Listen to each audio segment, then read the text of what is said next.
Hello everyone and welcome to Porterhouse Fallout 4 Mod Reviews. I'm Porterhouse. Today I have 3 excellent mods for your enjoyment, so sit back, relax, and enjoy. Have you ever wanted to be a big daddy? Nope, not that one. Nope, still not, but now I want a beer. Closer, but not quite. Yeah, that's the one. Now you can be with the Submersible Power Armor Bioshock inspired mod by EdibleGrenade12 and Unoctium. Now this kick-ass power armor brings the world of Bioshock to Fallout 4. Now to get the armor you have to go to the noodle stand in Diamond City and look along the counter for a note that was left there by a crazed scavenger that will give you a hint. Now the mod author also gives you plenty of hints as to the armor's location, but just for grins I will give you one more, and I will also remind you to work on your cardio by climbing some stairs. Now the armor itself, it looks like what you would expect from a post-apocalypse Bioshock Big Daddy armor. Big thick slabs of armor protect the body while the diver type helm protects the head. The only thing really missing is the drill, and according to the mod author that is something he's going to be working on for a later edition. The texture on the armor looks a little worn and beat up and scratched while also still looking menacing as hell, just like a Big Daddy. There are 2 helmets available, one of which was inspired by the Alpha Big Daddy design. The mod author states on his mod page that the Alpha helmet is still being worked on and he needs to iron out some issues with the headlamp. The mod also includes a little sister doll and a Bioshock inspired poster. Now the poster can also be obtained, believe it or not, in real life, and I will place a link in the description where you can go and buy it. It is very, very cool. A little later we'll be looking at the armor in action, but first I want to show you our next mod, Fallout 4 HD Reworked Project Revised by Halk. Now the mod author went all out on this, providing us with HD meshes, most of which are made from scratch, so you can imagine the amount of work that went into this. He did all this while still managing to preserve the VRAM on our cards, so I mean, and I've been testing it out and it works great so far. But some folks have reported some FPS loss, but the mod author kindly provides some help for this. The first step is you need to go to the mod downloads page and select and install the loose file versions of this mod. And then 2, you need to go to your mod manager, whether that's mod manager or Nexus mod manager, and disable the ESP. And that should take care of most of the problems. Now that being said, I ran both versions of the mod as a test with the ESP enabled and experienced no appreciable FPS loss on either.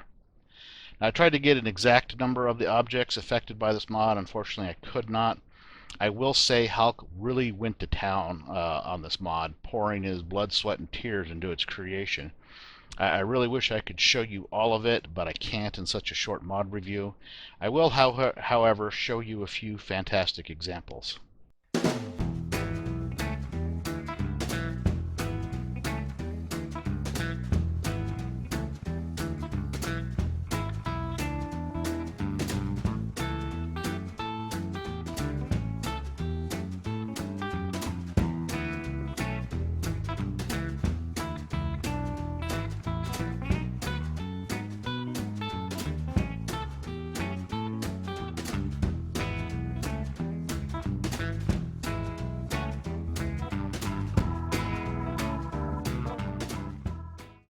Fantastic work, Halk. Now, just so you know, Halk has entered this mod in an Nvidia contest. This contest is currently closed, and public voting starts July 11th, so keep an eye out for Halk's mod and to make once it makes the finals. And then you need to go support him by clicking on the link that I'll put in the description below and casting a vote for his mod. Our next mod is the Automatron Robot Faction Paint Jobs by AKKWard Mods. Now AKKWard has added faction-specific paint jobs for your robots. The paint jobs are only available to faction members.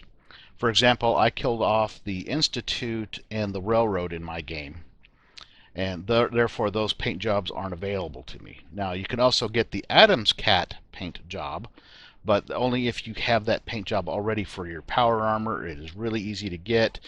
Just do a quick Google search and it'll tell you all about it.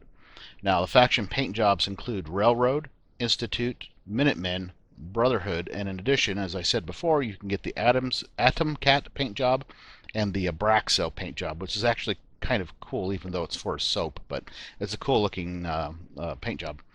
I think this adds a whole new level of immersiveness to the game. For example, I set up a fairly tough robot, painted it with Minutemen colors, and sent it off to go live at the fort, or not the fort, the castle, to back up the garrison there. Now the paint jobs look worn and scratched, very realistic. Excellent job, AKKWard Mods. Next up, we're going to take a look at some clips of the Big Daddy armor in action, and then after that, we will do a wrap-up back here in Sanctuary. I will see you all in a bit.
Okay, everyone, now I know I said we were going to go back to Sanctuary after the action clips. Decided to go to Spectacle Island instead, sent Piper and Dogmeat on ahead. Unfortunately, I missed the boat, so it looks like I am just going to have to hoof it. So that's okay, that's what this armor's for. Now, before we get started on this walk, I wanted to let you know I found the armor extremely protective. If you saw in the action clips the scenes with the fight with the super mutants followed by the fight with the mythic Deathclaw, really took some serious fire from those super mutants and got bitch slapped pretty hard by that mythic Deathclaw. Barely took any damage from either. The armor is extremely protective. I'm very pleased. Keep in mind that my character's armor skills are maxed out pretty much. So everything in this armor is improved as much as it can be. So your mileage on this armor may vary according to your character's skill. Now, there are also some mods that I didn't mention earlier that I'm going to talk about now. There's ones for the legs, which increase your movement speed underwater. I tried it with one leg. I don't think I saw any real increase, or if I did, it was marginal. I tried it on both, and the underwater speed is actually almost comical. There is also another issue with that we're going to talk about in a minute, but first I want to mention that the arm mods increase your carrying capacity while underwater, and the helmet mod increases your amount of breathable air. So with that being said, we're going to go take a walk over to Spectacle Island. Now, the problem that I was talking about with the marine foils, let me get in a little deeper water, there we go, is that I get this splashing all the time, even when standing still. You even get it in first person, although not as bad. You can kind of see it down there in the corner of the screen. It has been worse, but this isn't too shabby. And then the speed I was talking about, in third person, this sprint almost looks like it's faster than a land sprint. So I might, if I were the mod author, consider toning that down just a tad. So it doesn't look quite so comical. But other than that, this has been fantastic. And now I know it's the marine foils because I took them off and then did another walk, and I'm going to show you that footage right now, where I'm just walking around normally on the bottom of the ocean and not having any issues with splashing. So it is definitely the marine issues. I do have a mod installed that makes the water a little clearer.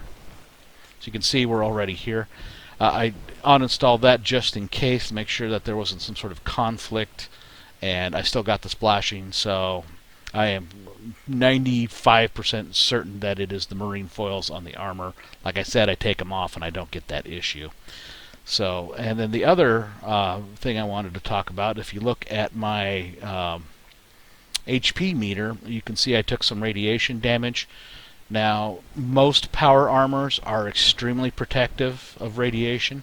I can put on a suit of T60 and pretty much just walk around all day in the glowing sea and not have any issues.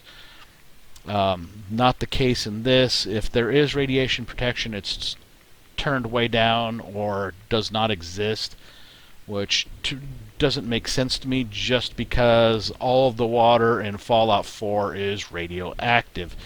So that's another thing I would like to see. This is a personal opinion.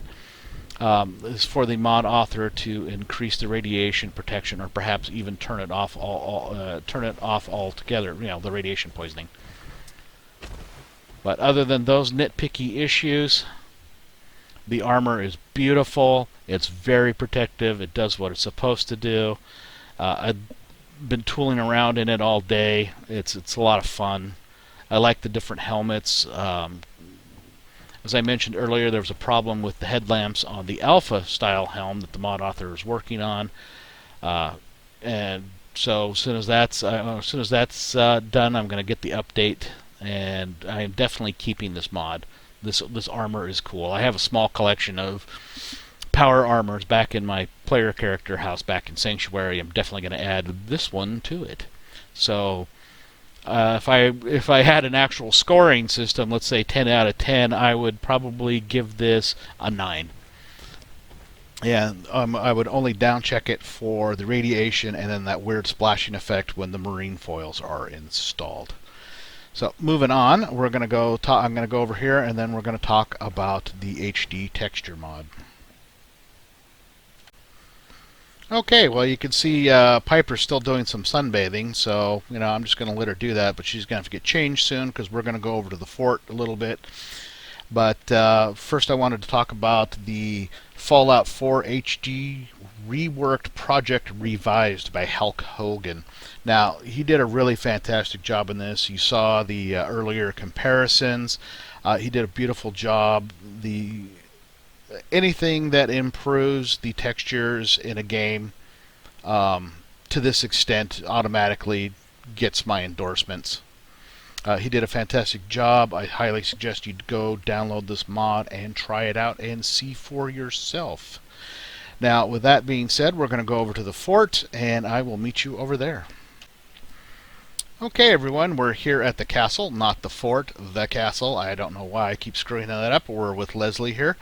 But before we get started on talking about the last mod that we reviewed, I do want to mention that I am going to be out of town next week at a learning conference, so next week's mod review probably won't get done until Saturday or Sunday, just to let you know. So anyway, on with the wrap-up. The Automatron robot faction paint jobs by AKKWard Mods. Absolutely beautifully done. All the faction paint jobs are gorgeous. I couldn't bring you the Institute or the Railroad ones because, yeah, I kind of wiped those guys out. Didn't mean to. Well, I did mean to wipe out the Institute because they're creepy. Railroad just kind of happened, but whatever. But if you go look on the mod author's page, he has some picture examples of both of those factions, so just don't take my word for it, but they are gorgeous. As you can see from Leslie's paint job here, it's very well done. It looks authentic. It's something you would see on a Minuteman robot. So, good job. Now, all of the mod authors on all three of these mods did a fantastic job. I have endorsed all three. I suggest you all go download these and try them out for yourselves. And if you like them as much as I did, don't forget to endorse them yourselves. Maybe pop by the support thread, drop the mod author a note, say hi, thanks, you did a fantastic job. They like hearing from their fans. Also, if they have a mechanism in place for donating a cash, please do so. I mean, what mod author couldn't use a little extra cash in their pockets? A lot of these are young folks that are just starting out in life, or are they college students still in school, so a little extra money would go a long way. I know because I've been there. So in any case, I hope you enjoyed the mod review as much as I did in bringing it to you. If you did enjoy the video, please remember to hit the like button and subscribe if you have not already done so. Doing both lets me know that I'm doing a great job bringing you the content that you want to see, and I will continue to do so in the future. So I will see you all in the next mod review.